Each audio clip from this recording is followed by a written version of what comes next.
Extradition denied for the woman accused of embezzling thousands of dollars from the Eugene Weekly.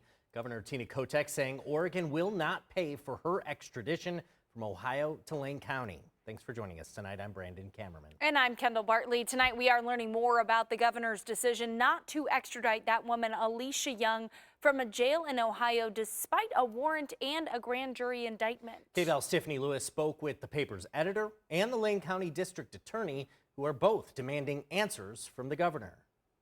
Honestly, at first it was just straight up disbelief. Like, that can't possibly be true. It's been over a year since Eugene Weekly nearly closed, the result of a devastating financial crime. The paper's former business manager, Alicia Young, is accused of embezzling at least $100,000.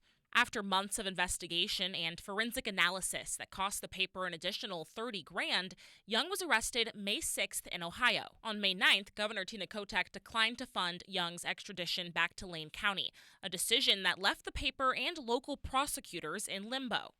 After, that initial moment of relief that she was back out within days and we're at a standstill, that was just devastating, and devastating to have to tell people, tell my staffers.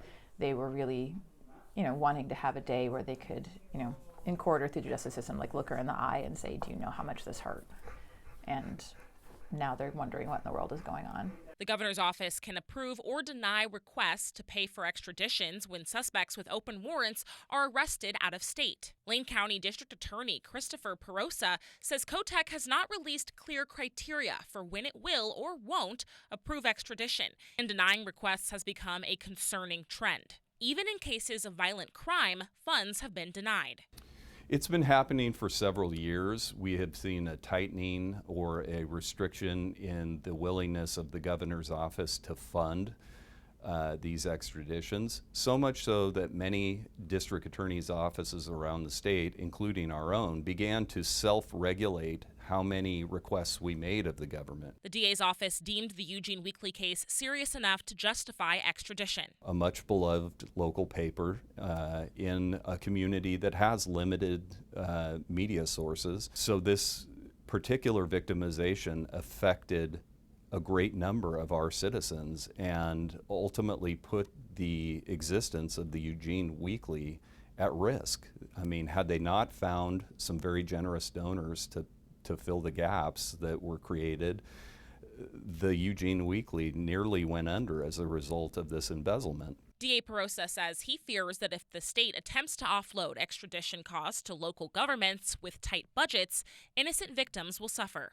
One of the things that ultimately has me concerned is that if they continue to deny or even escalate their denial of extradition for these people, the reality is we fail to have the ability to hold folks who victimize community members and businesses here in Lane County to account, and that is troubling. And it violates the potential victim rights that these people and businesses would have. While the Eugene Weekly has resumed publication thanks to community donations and emergency fundraising, staffing levels are still not where they were before. People locally, nationally, and even internationally wanted to, save a community paper. While the charges against Young are still pending, the case is effectively frozen. Prosecutors can't proceed until she's physically brought to court in Oregon. In Eugene, I'm Tiffany Lewis reporting. The DA's office and Eugene police are in talks to possibly fund the extradition themselves, but they're not ready to commit to a responsibility they believe belongs to the state. We did reach out to the governor's office for comment on its decision to not pay for extradition. They have not responded.